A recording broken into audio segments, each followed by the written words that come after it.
예수님이 제자들과 함께 갈릴리 바다를 건너다가 오늘 광풍을 만나거든요. 한번 볼까요? 큰 광풍이 일어나며 물결이 배에 부딪혀 들어와 배에 가득하게 되었더라. 이 광풍이라는 말은 헬라어 라이랍스라는 그 단어인데요. 이게 이 광자가 넓을 광자가 아니에요. 이 강주하면 넓은 광자잖아요. 그러니까 옛날에 강주는 넓었어요. 뭐 분당, 성남, 하남, 천호동까지 다 광주였으니까 넓을 광자를 쓰는데 이 광자는 넓을 광자가 아니라 미칠 광자예요. 미칠 광.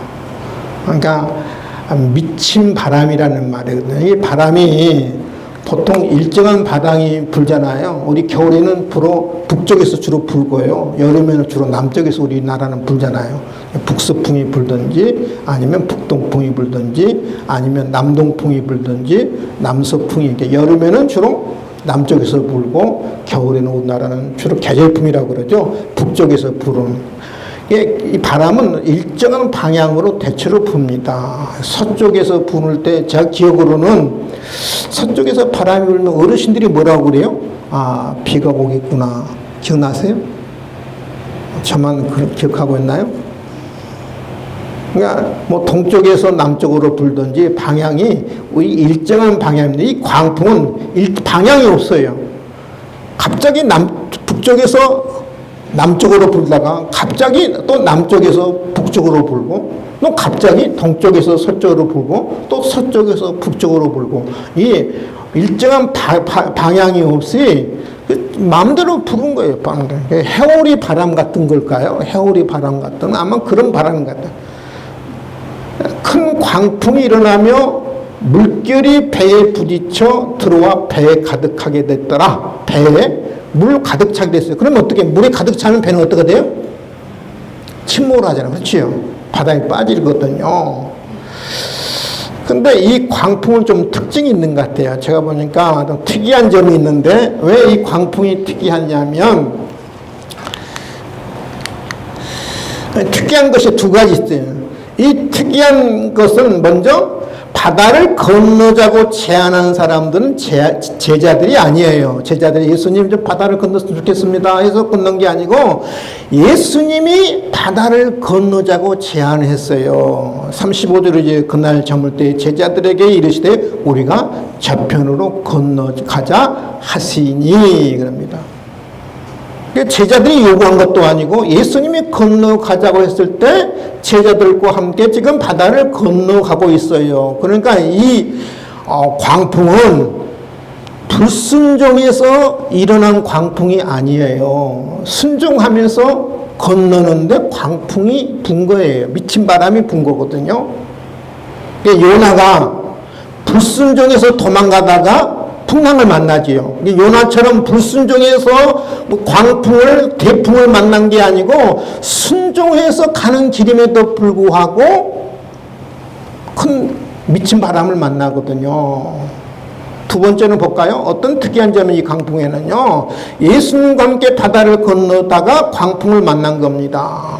오늘 30절 그들이 무리를 떠나 예수를 배에 계신 그대로 모시고 가며 다른 배들도 함께 하더니 이게 제자들이 이제 바다를 건널 때 예수님은 버려두고 떠난 게 아니고 예수님과 함께 바다를 건너는 중에 있었어요.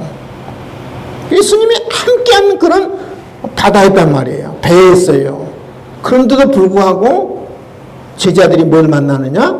광풍을 만난 거야. 그러니까 예수님의 말씀에 순종하면서 예수님과 함께 바다를 건너고 있을 때에 광풍을 만난 거예요. 우리는 광풍을 만나면 우리는 어떤 반응이 나타난가요? 하나님, 나는 순종하면서 예수를 잘 믿고 있는데 왜 나에게 이런 광풍을 주십니까? 우리는 그렇게 하소연하잖아요. 그렇죠? 나 잘 믿고 있고요. 나 잘 순종하고 있고요. 나 열심히 믿으려고 하는데 왜 나에게 이런 광풍을 주십니까? 보통 우리는 그렇게 하소연하잖아요. 여러분, 광풍은 그래요. 우리 인생이라는 것은 그래요. 따라합시다. 광풍은, 따라합시다. 큰 소리 합시다. 광풍은 누구에게나 오는 것이다. 이 광풍은 어떤 사람에게만 오는 게 아니고요. 사람을 가리지 않아요. 광풍은. 누구에게나 오는 거예요. 믿음이 있는 사람에게도 오고 믿음이 없는 사람에게도 오는 거예요. 광풍은. 믿음 없는 사람이 오는 게 아니에요. 순종하는 사람에게도 올 뿐만 아니라 순종하지 않는 사람에도 오는데, 여러분, 광풍은 순종하지 않는 사람이 오는 게 아니라 순종한 사람에게도 오는 게 광풍이에요. 믿음이 있는 사람에도 광풍도 올 수도 있고 믿음이 없는 사람이 올 수도 있고, 누구에게나 광풍 올 수 있는 거예요. 믿음은요. 욥 보세요. 욥은 동방의 의인이라고 그러죠. 정직한 자라고 그러세요. 여호와를 경외하는 사람이라고 그랬거든요. 욥기를 보세요. 욥이 얼마나 신앙생활 잘하는가 보세요. 정직한 사람, 이 하나님을 여호와를 경외하는 사람, 정말 믿음으로 살았던 사람이 누구냐면은 욥이잖아요. 동방의 의인이라고 그러거든요. 근데 이 욥에게 광풍이 오잖아요. 하루아침에 자식이 다 잃습니다. 사실 잃습니다. 모든 전 재산을 다 잃습니다. 그 다음에 몸에 그런 엄청난 이루 말할 수 없는 질병을 앓습니다. 욥에게도 뭐가 있어요? 광풍이 오잖아요. 광풍이 오잖아요. 그러니까 이 말씀을 보면 광풍은 누구에게나 올 수 있다는 거예요. 사람을 가리지 않는 게 광풍이에요. 그래서 우리 인생을 살면서 이 말씀을 보면 무엇을 깨달아야 하냐면 겸손함을 깨달아야 돼요. 아멘. 겸손함을 깨달아야 돼요. 제 경험상으로 보면 이 건강도 겸손해야 돼요. 나 건강해. 나 질병이 하나도 없어. 내 자식 잘 나가고 있어. 우리 노예 목사님들 가운데 일찍 돌아가신 분들 보면 다 건강한 사람들이 일찍 돌아가시더라고요. 근데 건강이 늘 안 좋은 분은 지금도 살아계세요. 몇십 년 지나도. 그러니까 뭐든지 다 자신하면 안 되고 교만하면 안 되고요. 다 나한테 광풍이 누구든지 올 수 있는 거예요. 그래서 우리 인생은 살면서 아무리 여러분 좀 형통하든 자식이 잘 나가든 물질이 많든 우리 인생은 늘 겸손해야 돼요. 따라합시다. 인생은 겸손해야 한다. 다 겸손해야 돼요. 누구를 만나든지 겸손하고. 어린 사람을 만날수록 더 겸손해요. 겸손. 저는 우리 후배 목사님들이 이제 막 목사가 30사가 되면 목사가 되잖아요. 우리 노예 저 위에 선배들은 한두 사람 있고요. 다 후배들이에요. 심지어는 내 아들보다 훨씬 어린 아이들이 많아요. 다 30세 목사 되니까. 저는 후배 목사님들을 만나더라도요. 저는 하대해 본 적이 한 번도 없어요. 말 나와본 적이 한 번도 없어요. 항상 존칭을 씁니다. 목사님 그래요. 아무리 나이가 어려도. 우리 박지수 목사님 제가 한 번도 하대 본 적이 없죠. 저는 목사님도 늘 목사님 그럽니다. 지금 이렇게 하세요라고 해본 적이 없어요. 이렇게 해주시면 좋겠습니다. 이렇게 부탁을 하는 거죠. 우리 인생은 겸손해야 돼. 겸손해야 돼요. 내가 믿음 좋다고 여러분 교만하면 안 되고요. 내가 순종하면서 산다고 내가 교만해서 안 되고, 우리 인생은 광풍을 만날 수 있어요. 누구든지. 그래서 늘 겸손해야 돼요. 근데 여러분 중요한 것은요. 저 사람이 믿음 있는가 믿음 없는가를 어떻게 알 수 있느냐 하면은 평상시는 잘 알 수가 없어요. 믿음 있는가 믿음 없는가를. 따라서 봅시다. 믿음은 광풍을 만날 때 알 수 있다.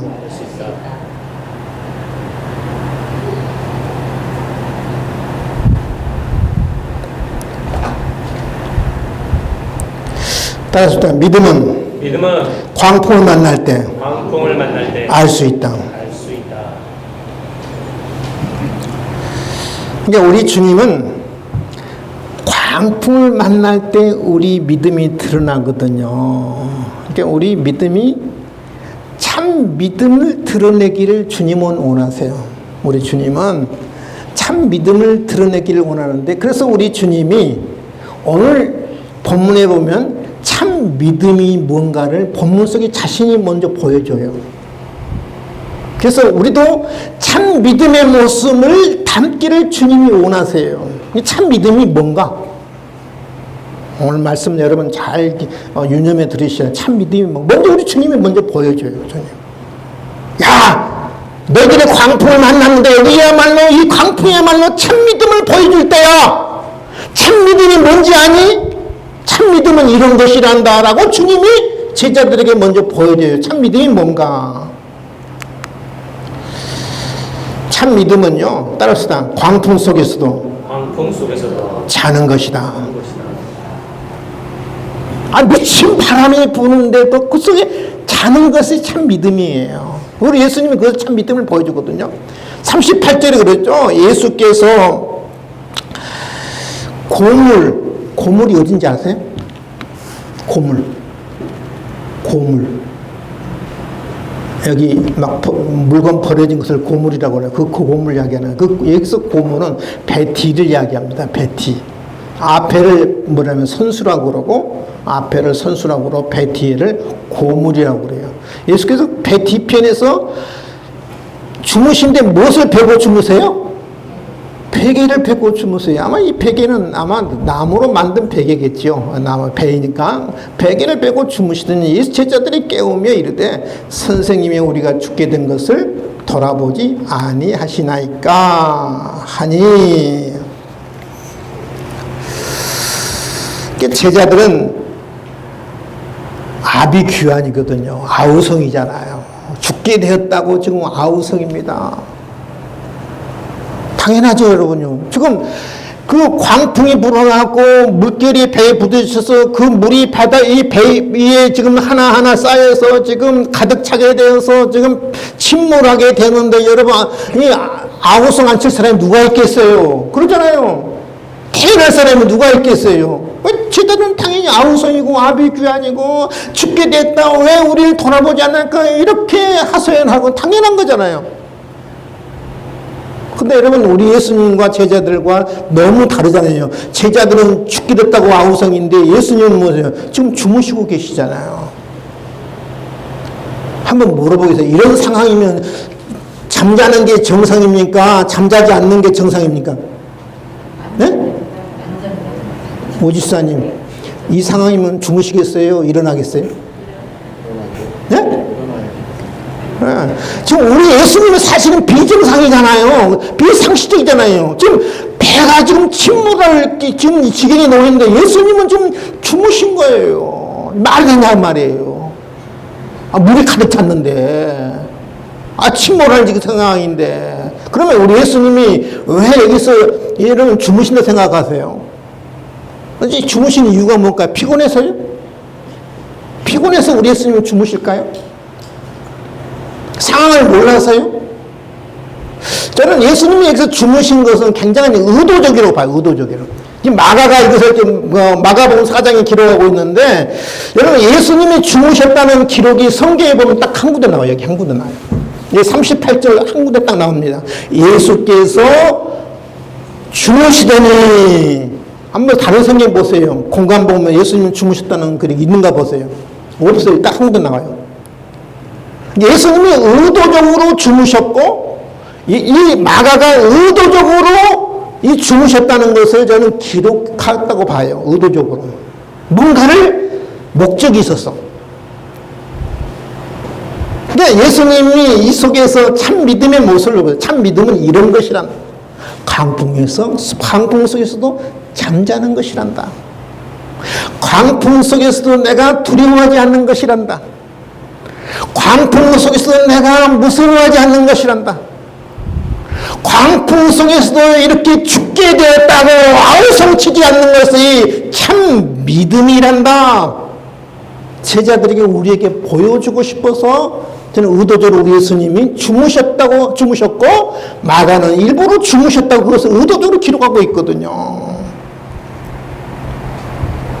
광풍아 불어라, 파도야 쳐라, 나는 그 속에서도 평안할 수 있다. 나는 바람을 바라보지 않는다. 나는 파도를 바라보지 않는다. 나는 광풍 속에서도 내가 평강을 누릴 수 있고 평안을 누릴 수 있다. 나는 파도를 보지 않는다. 바람을 보지 않는다. 나는 그것을 두려워하지 않는다. 이 속에서도 잠을 잘 수 있다.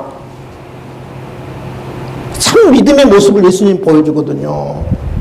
우리는 여러분 광풍을 만나면 우리는 대체로 어떤 기도를 한가요? 주님, 하나님 이 광풍을 잠잠케 해주시옵소서. 이 광풍이 속히 물러가게 해주시옵소서. 우리는 그렇게 기도하잖아요. 물론 그렇게 기도해야 합니다. 참 믿음은 그게 아니에요. 참 믿음은 주여 이 광풍을 속히 물러가게 하시고 바람을 속히 잠잠케 해주시옵소서. 그 기도보다는 하나님 광풍 속에서도 고요함을, 평안함을, 평강을 누릴 수 있는 은혜를 주시옵소서. 참 믿음을 주시옵소서. 이 기도가 참 기도이고 이 믿음이 참 믿음인 줄 여러분 믿을 수 있기를 바랍니다. 광풍 속에서도 평안을 누리는 거, 평강을 누리는 거, 두려워하지 않는 거, 무서워하지 않는 거, 그것이 믿음이라는 거예요.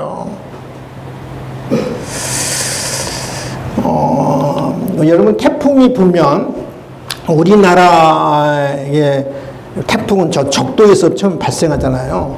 적도에 우리는 태풍이라고 그러고 미국의 그 대서양에서 부는 바람을 허리케인이라고 하잖아요. 근데 인도양에서 부는 그 바람을 허리케인이라고 하거든요. 우리는 저 남태평양 적도에서 이제 시작이 돼요. 태풍이. 그래서 이제 수증기를 이제 이렇게 빨아들이죠. 수증기를 빨아들이면서 막 세력을 키워나갑니다. 처음에는 여러분 조금만 시작해요. 그래서 막 수증기를 빨아들이면서 점차 이제 태풍이 커지거든요. 근데 그 무서운 태풍, 바람 무섭죠? 파도 무섭죠? 그 또 홍수 무섭잖아요. 세 가지 무섭잖아요. 태풍이 되면 바람, 파도, 홍수. 여러분 그 무서운 태풍이 몰려오는데 그 태풍 속에서도 바람이 한 점 없는 곳이 있어요. 바람도 없고요, 비도 없고요. 이 하늘은요 맑은 하늘이에요. 어딘지 아신가요? 아시죠? 아마 아실 거예요. 태풍의 눈이라고 그러죠. 가운데 지점이 있죠. 눈. 꼭 제 눈처럼 생겼죠? 안 생겼나요? 네, 눈이라고 그래요. 이 태풍의 눈 반경이 한 10km 됩니다. 그래서 강주까지 되거든요. 굉장히 커요. 눈이 작은 게 아니라 이 태풍의 눈인데 중심 부분, 태풍의 중심 부분은 10km 되는데 여기는 바람도 없고 물결도 없고 여기는 비도 없고 맑은 하늘이에요. 맑은 하늘이에요. 그러니까 태풍의 눈 속에 있으면 바람이 없어요.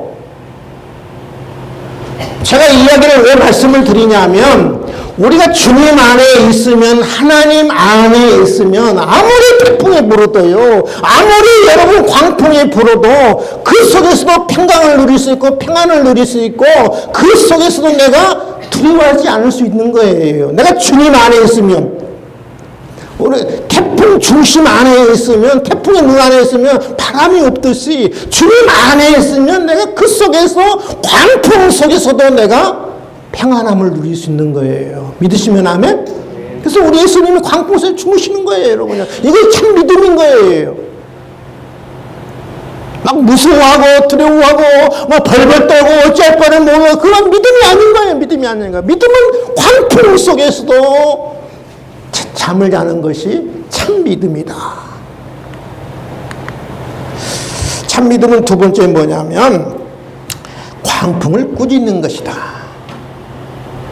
39절에 예수께서 깨어 바람을 꾸짖으시면 바다들이 이르시되 잠잠하라 고요하라 하시니 바람이 그치고 아주 잔잔하여지더라.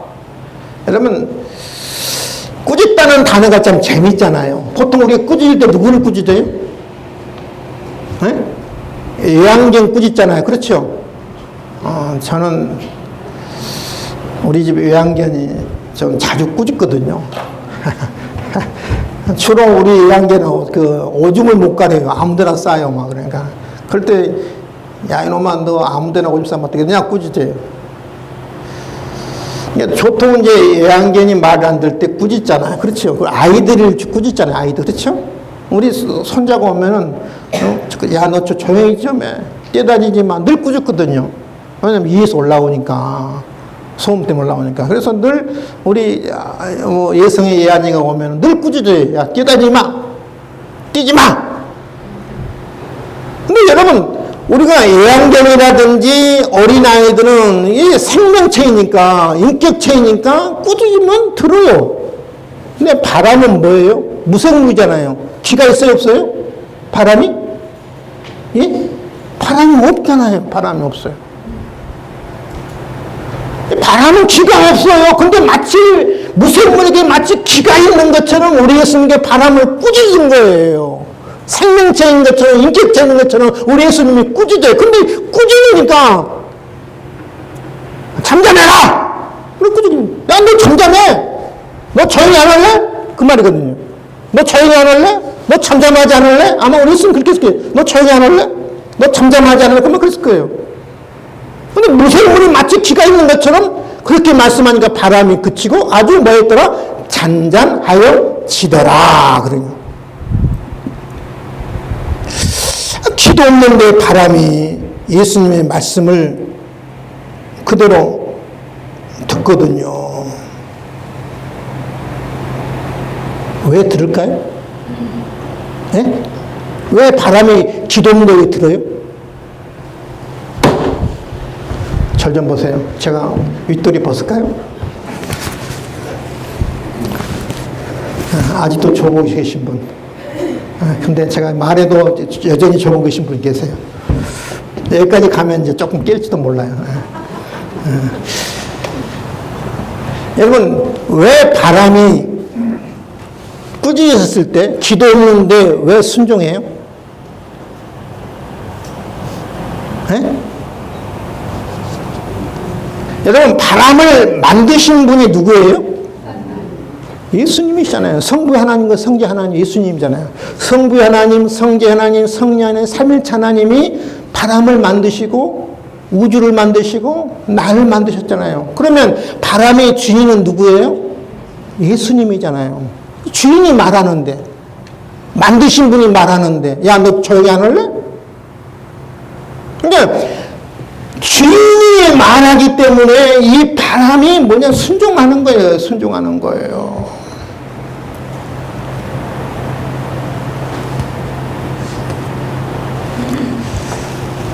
주인이잖아요, 주인.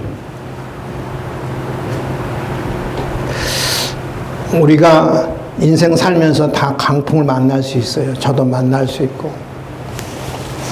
오늘 아침에 우리 임효중 집사님이 문자가 왔다고 그래요.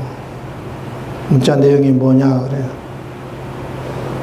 홍혜석 권사님이 양평병원에 응급실에 들어가셨다고 문자가 온 거예요. 왔다고 그래요. 그래서 아마 동명이인일 것이다. 이름이 같은데 아마 왜냐하면 연락이 없었거든요. 이게 광풍 만날 수 있거든요. 근데 우리는 어떤 어려움을 만나면, 광풍을 만나면 두려워하고 무서워할 것이 아니고 꾸짖어야 돼요. 무서워하는 것이 아니라 오히려 꾸짖어야 돼요. 너 조용히 안 할래? 또 잠잠하지 않을래? 썩 물러가지 않을래?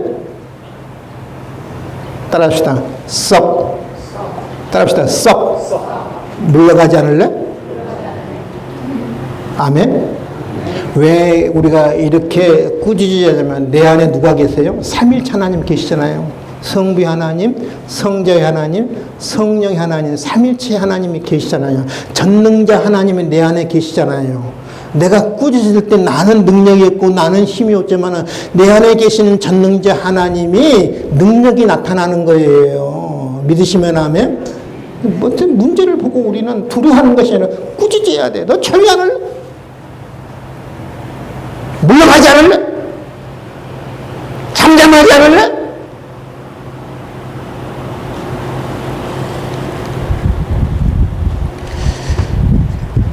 참 믿음은 뭐냐? 세 번째, 믿음 없는 것을 꾸짖는 것이다. 예수님이 이 바람만 꾸짖는 게 아니라 또 누구도 꾸짖냐면 제자들을 꾸짖어요. 왜 꾸짖냐면 믿음 없는 것을 꾸짖어요. 사실은 이에 제자들이 이르시되 어찌하여 이렇게 무서워하느냐? 너희가 어찌 믿음이 없느냐?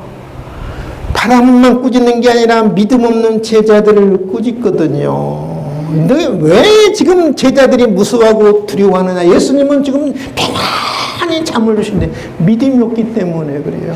예수님에 대한 신뢰가 없기 때문에 그래요. 전능하신 하나님에 대한 신뢰가 없기 때문에 무서워하는 거예요. 이게 무서워한다는 말은, 두려워한다는 말은 다른 말로 말하면 믿음이 없다는 거거든요. 믿음이 없기 때문에 그러는 거예요. 믿음과 무서움은 반비례예요. 반비례. 믿음이 강하면 강할수록 두려움과 무서움은 더 작아져요. 근데 믿음이 작아지면 작을수록 반비례이기 때문에 이 두려움과 무서움은 더 커지는 거예요. 내가 예수님을 더 신뢰하고 더 바라보면 이 두려움이 아무것도 아니에요. 아무것도 아니에요.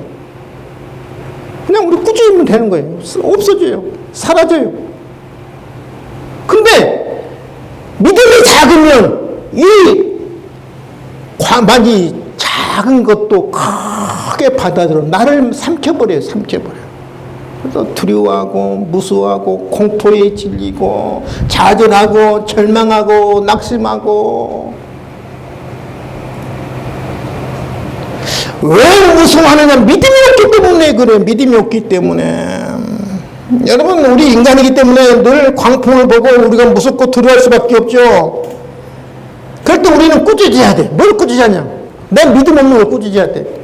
내가 무서워하고 있다고 그래요. 나학김 목사, 너 그렇게 믿음이 없니? 왜 너 그렇게 너 믿음이 없어? 큰 믿음을 가져봐. 주님을 신뢰해봐. 하나님의 약속을 한번 신뢰해봐. 내 믿음 없는 것을 꾸짖어야 돼요. 그래서 기도해야 돼. 주여, 나의 믿음 없는 것을 용서하시고 나에게 큰 믿음 주시옵소서. 믿음이 커지면 자연적으로 이 어떤 문제든지 큰 광풍일지라도 미친 바람일지라도 이게 문제가 아니에요. 문제가 아니에요. 충분히 이길 수 있고 넉넉히 이길 수 있고. 믿으시면 아멘. 믿음 없는 나를 꾸짖어야 돼. 믿음 없는 제자들 예수님이 꾸짖은 것처럼 내가 무서워할 때 나의 믿음 없는 것을 꾸짖어야 돼. 나의 믿음 없는 것을.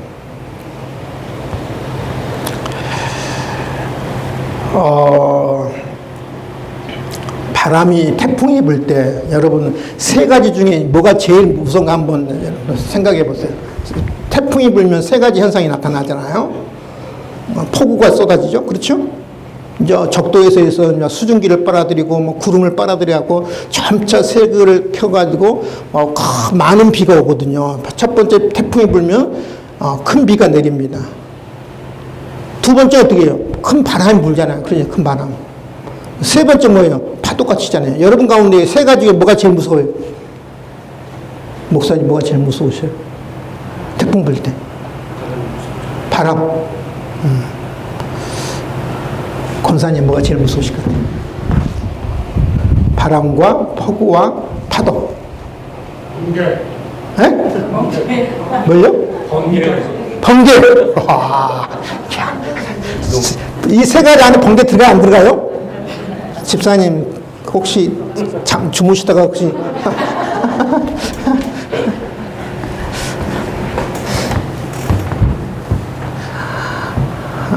물론 뭐 번개도 치죠. 번개도 치는데 내 있는 위치에서 제가 볼 때는 다 다른 것 같아요. 바다에 있으면 뭐가 제일 무서워요? 파도가 무서워요. 파도가 집채만한 파도가 아니고요. 태풍 불 때는요. 빌딩보다 훨씬 막 100층, 200층 되는 빌딩보다 더 큰 파도가 치는 거거든요. 바다에서 태풍을 만나면 정말 무서워요. 파도 때문에 그렇고요. 육지에서 태풍을 만나면 제일 무서운 건 역시 바람이고, 또 저지대에 있는 사람들은 뭐가 무서워요? 또 많은 그 홍수가 무섭겠죠.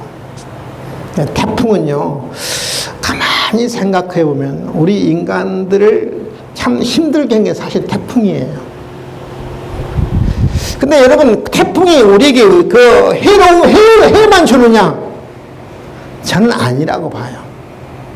태풍은 우리 인간에게 정말 유익한 것들을 많이 줘요.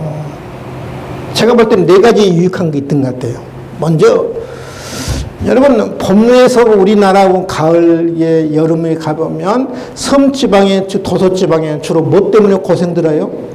가뭄 때문이잖아요. 가뭄 때문에. 비가 하지 않아서. 먹을 물이 없어. 식수도 해결이 안 돼요. 농사를커녕. 근데 여러분, 이 태풍이면 많은 비를 뿌리잖아요. 많은 뿌리를. 그래서 가뭄을 다 해결하잖아요. 그래, 안 그래요? 오늘따라 이렇게 주무신 분들이 많은 게 있어서 제가 이런 것도 이렇게 벗어야겠다.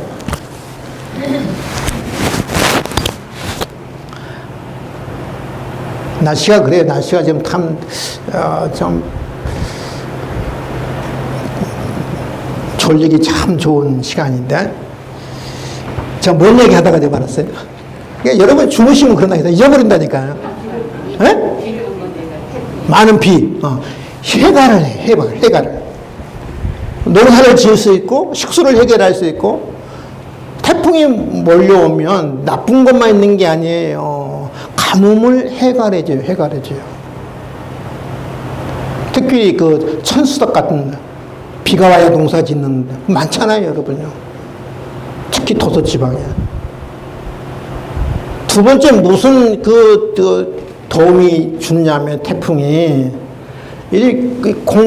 공기가 많이 오염되어 있을 때, 뭐 미세먼지라는 오염되어 있을 때, 여러분, 태풍이 와서 많은 비를 뿌려보세요. 공기를 정화시켜줘요.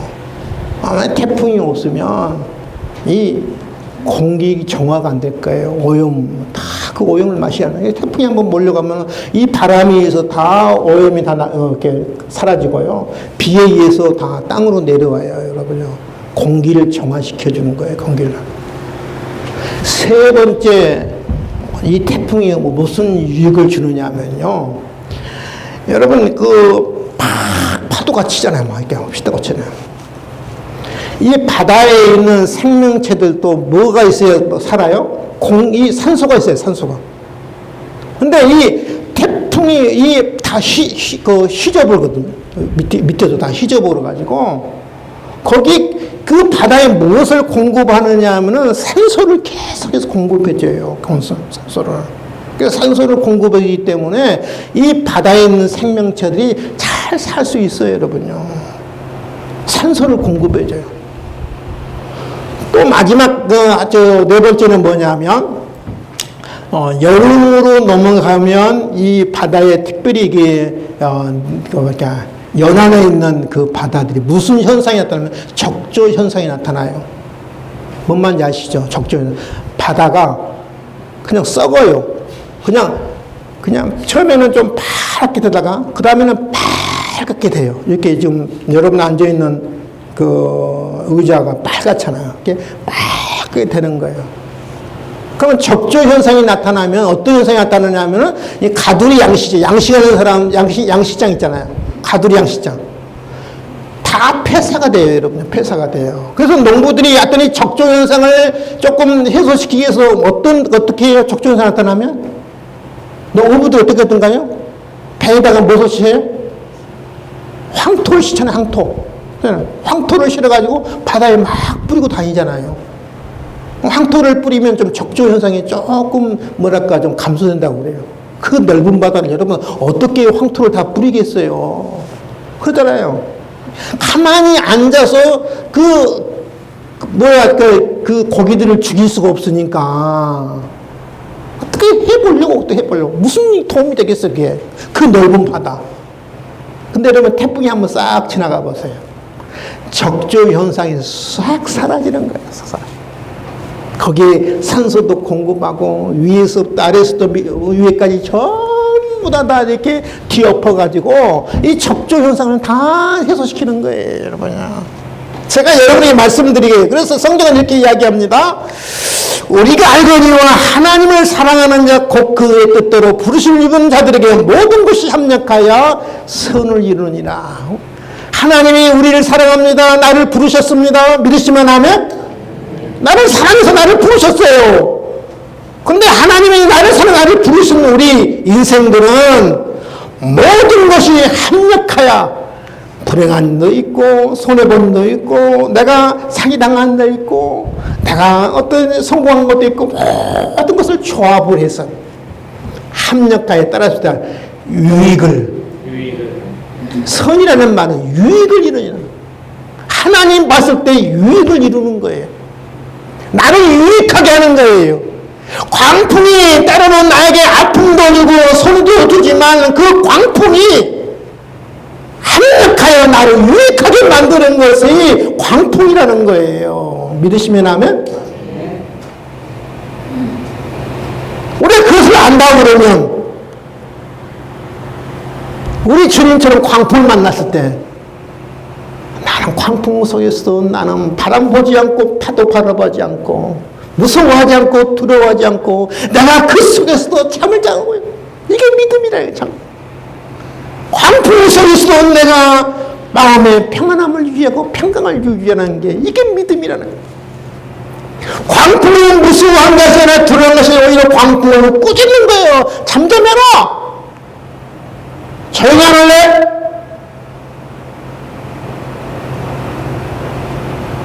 이게 꾸짖는 거예요. 나의 믿음 없는 것을 꾸짖는 것이 참 믿음인 거예요. 광풍을 만났을 때 제자들처럼 죽게 되었다고 아우성치는 것이 아니라 예수님처럼 그 속에서도 태풍의 눈 안에 있는 것처럼 주님 안에 있기에 평안함을 유지하는 거, 평강을 유지하는 게 그게 참 믿음입니다. 참 믿음을 여러분 광풍 때 잘 드러내는 저와 여러분 될 수 있기를 주님의 이름으로 축원을 드립니다. 기도하겠습니다. 하나님 아버지 감사와 찬송과 영광을 올려드립니다. 인생은 누구나 다 광풍을 만납니다. 믿음 없는 사람만 만난 게 아니고 불순종한 사람만 만난 게 아니고 믿음 있는 사람도 광풍을 만나고 순종함에도 불구하고 광풍을 만나고 주님과 함께함에도 우리 인생은 광풍을 만나게 되어 있습니다. 그러기에 우리 인생은 하나님의 불을 받는 그 순간까지 우리는 겸손해야 합니다. 하나님 우리 광풍을 만났을 때 주님처럼 참 믿음을 드러내게 도와주시옵소서. 광풍 속에서도 하나님은 평강을 유지하고 평안함을 유지하고 광풍을 무서워하는 것이 아니라 광풍을 꾸짖게 도와주시고 하나님 광풍을 들어오는 것이 아니라 나의 믿음 없는 것을 꾸짖게 도와주시옵소서. 그래서 광풍을 하나님 나를 결국 유익하게 한다는 사실을 깨닫고 하나님 앞에 오히려 광풍 속에서도 감사하는 귀한 믿음들을 주시옵소서. 감사하며 예수님의 이름으로 기도하옵나이다. 아멘.